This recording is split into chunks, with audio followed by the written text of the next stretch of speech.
not even do that. I think the book does something like that probably. But let's just say the midpoint M of the line segment joining, I know you can't read my writing, but you can listen to what I say, joining P1, which has coordinates x1, y1, and another point, P2, joining those 2 points. I didn't put that in there, but joining the points P1, which has coordinates x1, y1, and P2, which has coordinates x2,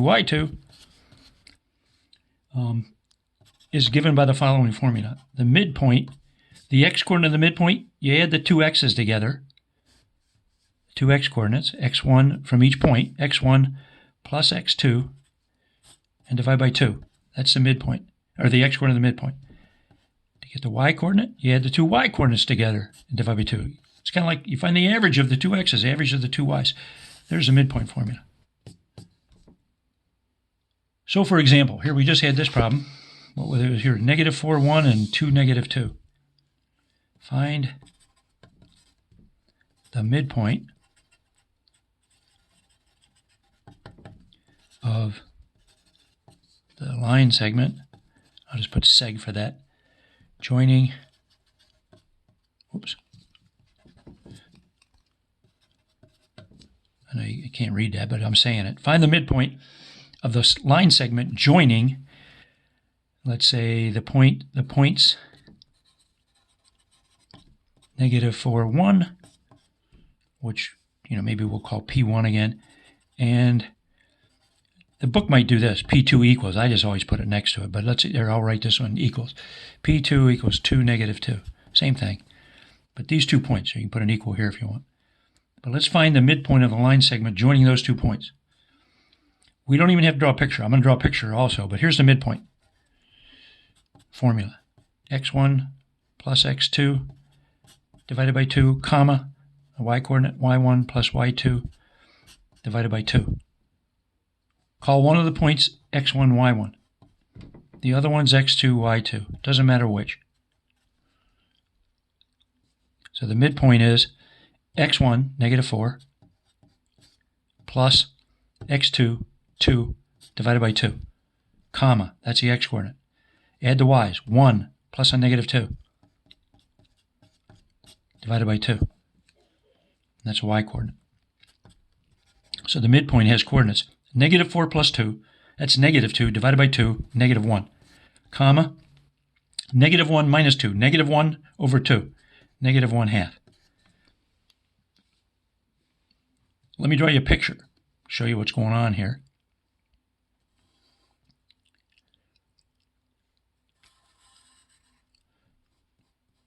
So your -4, 1's there, let's say. That's P1.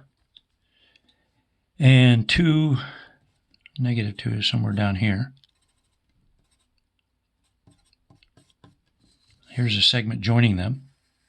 At this point we call P2. There's a segment joining them. Now, halfway between these two is somewhere around in here. Somewhere around there. That means this length, that segment length, and this line segment length are equal. It's right in the middle, midpoint. The coordinates of that point right there, let's call it M, but the coordinates of point M are -1, -1, -1, -1/2. That's a midpoint. Simple as that. That's a midpoint formula. All right. Everybody okay with that? So that's section 12.1. Do some of the problems there, but that's a distance formula and a midpoint formula. Let's go on to circles and do that too, and then we'll have covered everything we need for test, 4. And I'll send you an email about that real soon. But let's talk about circles. Okay, on page 851, I wish I'd have copied this, but I don't. They have, and I'm not going to draw it because it's hard to draw. But one thing we study in math one kind of thing they're called conic sections. And what they are, let's see if I can put this here and you can see it. This is on page 851, but this book's sideways. But this is, see, there's 2 cones. This is called a double napped cone. it's like two cones right on top of each other. The axis is a line that goes right down through the middle, like that. When you have a double napped cone, and you have a plane, here's a plane, a flat surface, and you find the intersection of the double napped cone and a plane. If you take this plane and you make it perpendicular to this line here and have it cut either the upper nap or the lower nap of the cone like this, the intersection of the plane and the cone is a circle. That's a circle. Now that's the only thing we're going to learn about. You may have heard of these other things. I'll just show them to you. If you tilt the plane a little bit like this, then you get an elongated circle. It's called an ellipse. If you tilt the plane like this, so it doesn't intersect this one, up here, it's kind of parallel to this line, then it cuts out a U-shaped thing here. That's called a parabola. We studied those. But this is, any parabola. We just studied ones that open up and down. But anyway, that's a geometric way of thinking of these things. Just all the points. Geometry is just the points, sort of. And then if you have a plane that intersects both naps like this, you get two kind of U-shaped things. That's called a hyperbola. Now, there are also degenerate cases. Like if you have this plane intersect right here, it's just one point. There's stuff like that, but we're not going to worry about it. All we're worried about is a circle. But anyway, that's why they're called conic sections, the circle, the ellipse, the parabola, and the hyperbola. But we're just going to look at the circle, okay? But that's on page 851 if you want to look at it. Okay. All right. First of all, let's get the definition of a circle. Since I have the book here, I'm just going to use this. I probably shouldn't, but here's what is a circle? A lot of people, when I ask it in class, like if we were there, I would ask, and somebody would say, oh, it's round. Well, and I'd say a basketball is round. You have to be a little more precise than that. A circle is a set of all points in the plane, in the Cartesian plane, that are a fixed distance r from the fixed point hk. The fixed distance is the radius, and the fixed point hk is called the center of the circle. Okay? So that way I don't have to write it down, but here's a plane, let's say. This piece of paper here, like a flat surface. What is a circle? It's all the points that are equidistant, the same distance away from some fixed point. Let's say this one right here. That's the center. And we want all the points on this piece of paper, on this flat surface in the plane, that are the same distance away, r units away. So we're going to let r be this distance right here, let's say. That distance is r. And this segment right here is called a radius. This is the center. And that segment right there is called a radius.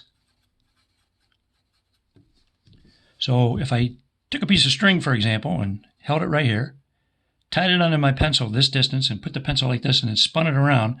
I don't know how good of a circle I'll draw here, but it looks like a pretty bad one. But, we get something like that, and that's a circle. All these points are the circle, not the radius, not the center. We need those to understand the circle well, but the circle is all these points. That's a geometric figure. This distance is also r. R is the radius and the length of the radius. This distance is r, etc. So that's a geometric figure, a circle.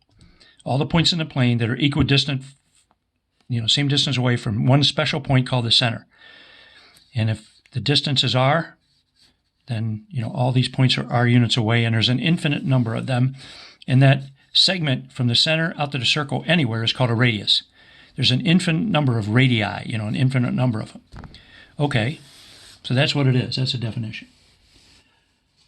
So let's now try to put the geometry together with algebra so we can come up with a formula. Let's use the definition. So if we want to put it together with algebra, we're going to go to the xy coordinate plane now, and we're going to pick some point somewhere for the center. And we're going to that point has some coordinates, so hk. So the center of this circle is going to be the coordinates hk, whatever they are.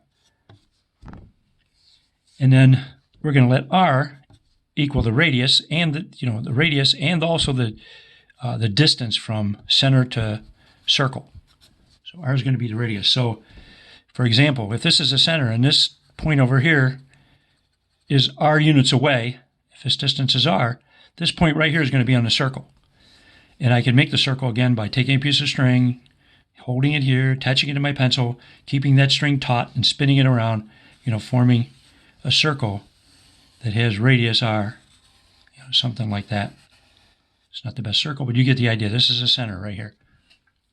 Now, not only is this point, let's call it xy. Here's one point on the circle, some general point, xy. That one's r units away from hk.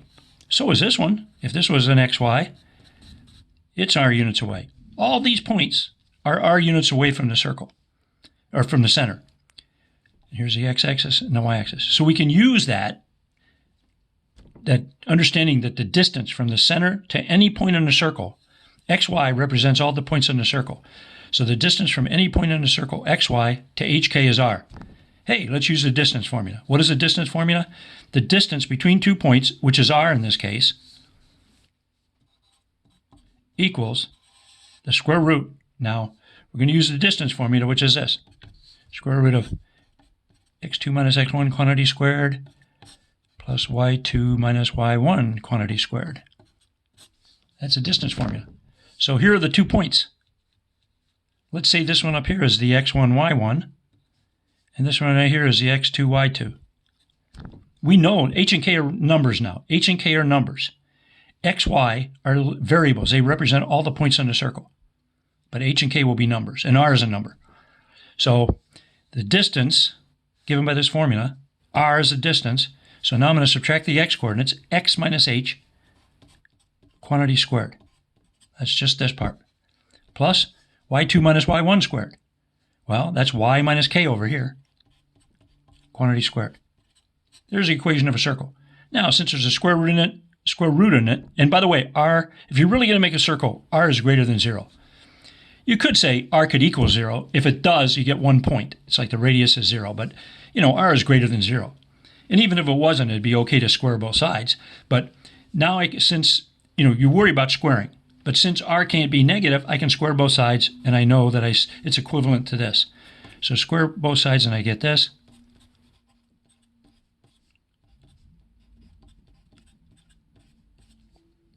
And usually, I should have done this, but usually you put the r squared on the other side, but whatever, it doesn't really matter, but we get that. Now that right there is the equation. This is the, this is the standard form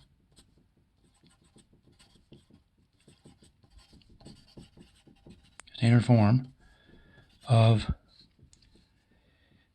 an equation of a circle, or I guess it's one circle, but of a circle with center hk and radius, something to rattle in here, radius r.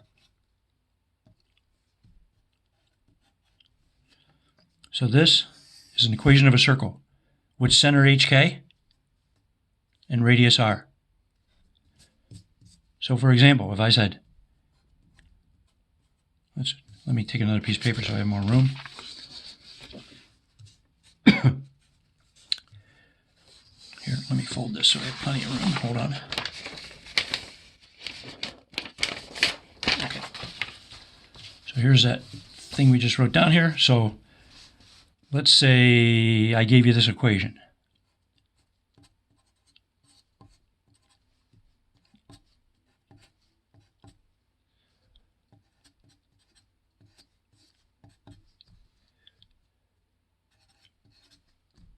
Okay.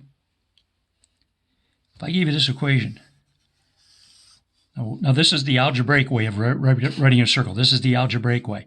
What is this? This is really all the ordered pairs xy that satisfy this equation. That's what it is. All the ordered pairs x and y that would satisfy this equation. That's what this really is. It's an infinite collection of ordered pairs. Just like the parabola was an infinite. Remember, like we had y equals ax squared, or f of x equals ax squared plus bx plus c, whatever the a, b, and c were. And we said, the graph of that is a parabola. It's a bunch of ordered pairs. And the f of x equals ax squared plus bx plus c is the algebraic way I've represented it, but we also did it in a geometric way. We graphed it also. Well, we're going to graph this too, but this is a bunch of ordered pairs is what it is. Now, what is the, and it's in standard form. I gave it to you in standard form. This is the standard form of an equation of a circle. That's what it is, okay? I might give you this and say, what's the center? What's that? What does that equal? What's the radius? In other words, what is R? Well, it's in the standard form, so we can read the center and the radius from it. Now, be careful. Look, it's x minus h. After the minus sign is the x-coordinate of the center. X minus 3, so the center, let me write what h and k are. Let's do that first. So the h and k here, which are the x and y coordinate of the center, h is 3. See that minus? It's after the minus sign. Why? Because I just showed you this. This is the proof of it. See, hk is the center, and the formula turns out like that with a minus sign. But that's h. What's k? Now look, it's y plus 5. But y plus 5 is y minus a negative 5. So if I put a minus here, negative 5 is the k. Now you don't have to do that. All you do, if this is a minus 3, you use positive 3. If this is plus 5, you use negative 5. So the center is 3, negative 5. What's the radius? Well, look at the the standard form of the equation of a circle. The number on this side, now remember, r has got to be greater than 0, so that has to be a positive number. If this was a negative number, you got nothing. Nothing. It's no ordered pairs. There aren't any, real numbers, x and y, that satisfy the equation. So you would get no graph, no circle if that's negative. Even if it's 0, if you had this. Well, let me even mention those. Let's see. If you have negative 36, if there's a negative number over here, there's no ordered pairs. If there's a negative number on this side, no ordered pairs to satisfy this. There's no x and y that would make that true. How can you square two numbers, x minus 3 squared plus y plus 5 squared, and get negative 36? We're talking about real numbers. Even if you had x minus 3 squared plus y plus 5 squared equals 0. That's not really a circle. There's only one x and y that makes this true. If you square two numbers and get 0, both of them have to be 0. 0 squared plus 0 squared is 0. If either one of these is not 0, when you square it, whether it's positive or negative, you get a positive number. It would be bigger than 0. The only way this could be true is if x minus 3 equals 0, and if x equals 3, in other words, and y equals negative 5. Then you'd have 3 minus 3, 0 squared, plus negative 5 plus 5 squared. 1 point. This is 1 point. 3 to the right, down 5. That's all that is. So we're not really worried about these. No ordered pairs here. Only one here. It's not a circle. It's a point. So we got to have a positive number on this side. But when it is a positive number, it's r squared. Why? I just showed you that. We derived the equation of a circle, using the definition of it. So it's r squared. So r squared, in this case, r squared equals 36. So r equals the square root of 36. Don't worry about the negative one because you're talking about a distance now, 6. So if I gave you this and said, what's the center and the radius, you would tell me this. The center is 3, negative 5, and the radius is 6. Let's graph it now. What if I said graph it? Graph that circle up there. Let's do that, okay? So let's graph it now. What's the center? 3, negative 5. 1, 2, 3. 1, 2, 3, 4, 5. So about here, maybe. Now, I want to draw the circle, but I'd like some points on the circle to help me guide it. There's 4 easy ones to get. The one directly above this point, the one directly below the center, this is the center, the one directly to the left, and directly to the right. Since the radius is 6, I'm going to go up 6 units, straight up 6.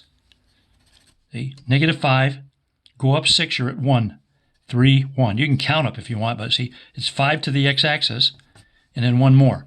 But all you have to do is add 6 to this. The x-coordinate's the same because it's on the same vertical line. Then go down 6. See, down here somewhere. This point is 3, subtract 6 from this. Negative 11, because you went down 6 more. That distance here, this distance is 6, this distance is 6. Now go 6 units to the right and left. So over here somewhere maybe, and then over here somewhere. Left and right. It's supposed to be the same distance, but it doesn't look so good. But anyway, it's supposed to be. So the one to the right, see, it's straight across from this one, so it has the same y-coordinate. Same y-coordinate. But you were 3 to the right, you're going 6 more to the right. Add 6 to that 3 and get a 9. Go 6 this way. You're already 3 to the right, now go 6 back. 3 to the y-axis, then 3 more. That's negative 3. You could just subtract 6 from the 3, and again, the y-coordinate's the same. You should be able to label those 4 points easily, and then those can help you kind of guide you to try to draw, a circle that's reasonably round. Do the best you can. Okay, there's the equation of the circle, or the graph of the circle. Now, understand what this is, too. This is an infinite collection of ordered pairs. If this point xy, if I could find that ordered pair right there, it would satisfy this equation. All the ordered pairs that make this equation true are all these points on this circle. Every point in this circle, the ordered pairs of all those points satisfy that. This is exactly a picture of the answers of that, the answers to this, because it's a bunch of ordered pairs. Let's get the domain and range. This is a relation, so there's a domain and range. Notice it's not a function of x, because it doesn't pass the vertical line test. Let's get the domain. Remember, when we think domain, we think left and right, because we're looking at x-coordinates, so horizontally. This is the farthest point to the left. So that x-coordinate is part of the domain. As I move along the circle, either the top half or the bottom half, I'm moving to the right. So the x-coordinate is increasing all the way up to the farthest point to the right, 9. So I have all the x-coordinates from negative 3 to 9. So the domain is from negative 3 to 9. I'll just write it in interval notation. If you want to write it in, it's also this if you write it in inequality notation. Everything from negative 3 to 9. X is between negative 3 and negative 9, or no, positive 9. Range, think vertically, up and down. This is the lowest y-coordinate. As you go along either half of the circle, moving towards the top of the circle, this is the biggest y-coordinate. But the y-coordinate gets bigger and bigger and increases as I move up, all the way to 1. So from negative 11 to 1. There's the range. Okay? So if I gave you this, you should be able to tell me the center and the radius. You should be able to graph the circle, labeling. I'll show you how to label more points too, but you got to be able to label the center and these 4 easy points at the very least, and then draw a reasonable picture and be able to determine the domain and range. Suppose I just gave you this picture. I'd have to have it reasonably well labeled. If I gave you this picture, you say, oh, look, the center is 3, negative 5. So x minus 3 squared, y minus a negative 5, y plus 5 squared, equals, then you have to find this distance, which I assume you could, 6 squared, 36. So if I gave you a picture of that circle, you should be able to easily determine the center and the radius, this distance, and write the equation of the circle down. Suppose I didn't give you the center. So what? This is the diameter, and I tell you this is the diameter. It goes right through the center. So you could find the midpoint. That would be the center. Or you could find the distance, and you could find the distance of this and take half of it. Or once you find the center, find this distance. But even if I didn't give you the center, and I told you this was a diameter from here to here, you should be able to come up with this. The midpoint is the center, 3, negative 5, so you get x minus 3 and y plus 5 quantity, both of them squared. And then when you want the radius, you could find either the total distance is this diameter and divided by 2, or you could find the distance from 3, negative 5 to 9, negative 5, which should be easy. Look, 3 to 9, 6. Square it. So if I gave you this circle, though, you should be able to come up with that equation and tell me the center and the radius. Even if I gave you a point out here in the center, or I gave you 2 points that are the diameter like this. If I gave you this point, the center and this, there's a center. Find this distance for the radius. Or if I gave you this diameter across here, and I gave you this point and this point, again, the midpoint would be the center. Once you get the center, the distance from here to here, which you could use the distance formula for, would be the radius. Square it, put it right there. But you should be able to work backwards too.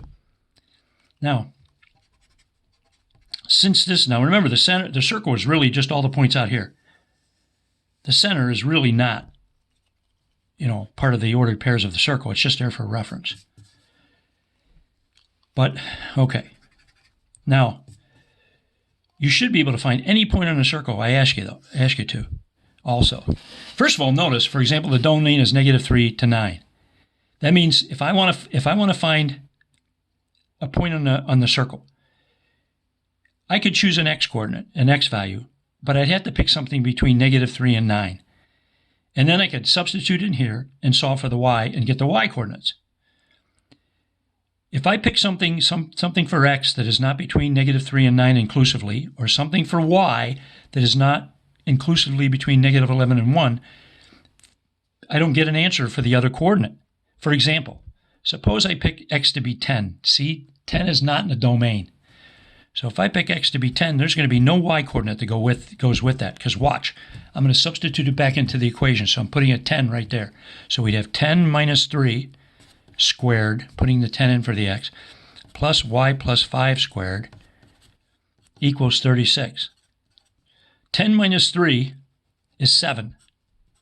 7 squared is 49. Plus y plus 5 squared equals 36. Subtract 49 from this side and subtract 49 from this side.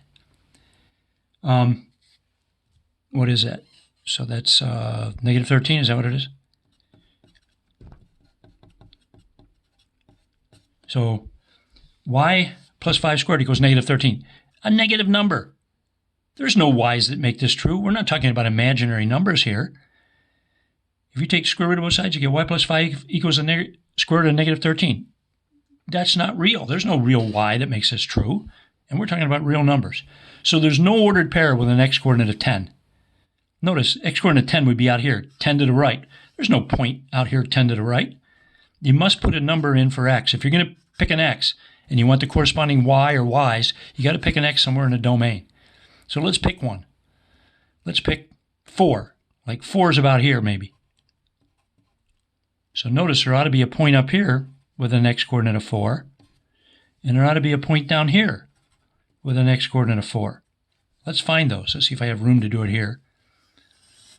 So I'm picking x to be 4. I'm going to go back to the equation up here and put a 4 in. So 4 minus 3, quantity squared, plus y plus, 5 squared, equals 36. 4 minus 3 is 1. That's 1 squared. This is 1. 1 plus y plus 5 squared equals 36. Subtract 1 from both sides. Y plus 5 squared equals 35. Subtracting 1 from both sides. Take a square root. Y plus 5 equals, now plus or minus, because the y coordinate can be positive or negative, plus or minus the square root of 35. Subtract 5 from both sides. Y equals -5 plus or minus the square root of 35. Square root of 35 doesn't reduce. These are the y coordinates of those 2 points. The one with plus is the bigger one. So the one up here has coordinates 4, comma, and the y coordinate is -5 plus the square root of 35.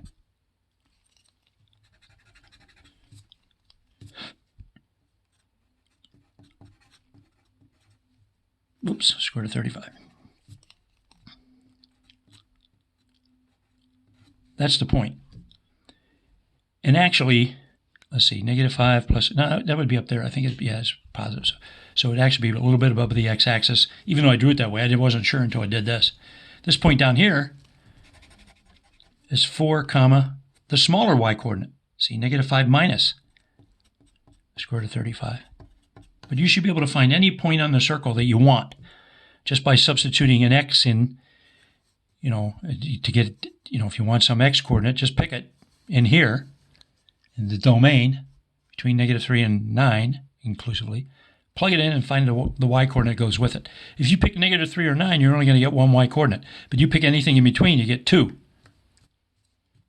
Okay? Or you could pick a y from -11 to 1, inclusively, substitute the y in and solve for the x. Again, if you pick -11, you only get 3 back for the x. If you pick 1 for y, you're only going to get 3 back for the x. But if you pick anything in between, you get 2 x's because there's 2 points with that y coordinate you choose. Okay? So anyway, hope you understood all that. All right. What else?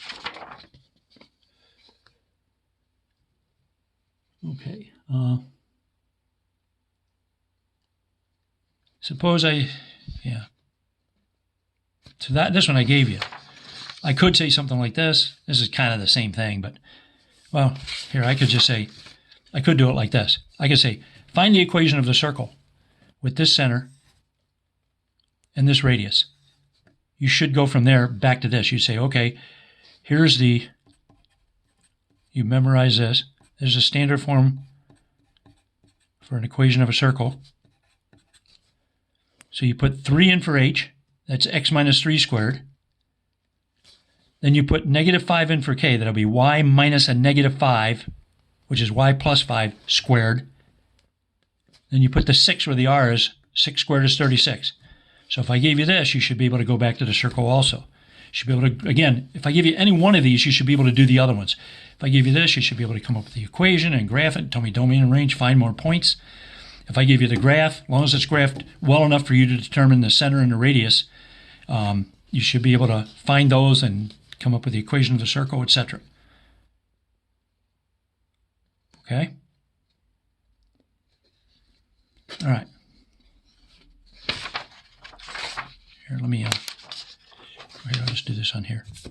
Now, sometimes the equation of a circle is not given to you like this. Sometimes they multiply all this out. Let me do that. Now, all I'm going to do is multiply this out. X minus 3 squared. You got to FOIL it, but it's x squared. X squared minus 6x plus 9. Plus, I'm going to square this. That's y squared plus 10y plus 25 equals 36. Now I'm going to, move things around a bit, clean up. So I'm going to write this as x squared plus y squared minus 6x plus 10y. And let's see, 9 and 25, what's that, 34? And then I'm going to subtract 36 from both sides.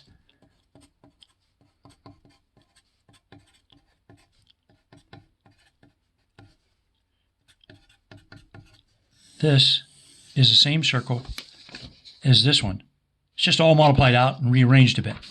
This, in fact, is called a general form. This is the general form of a circle.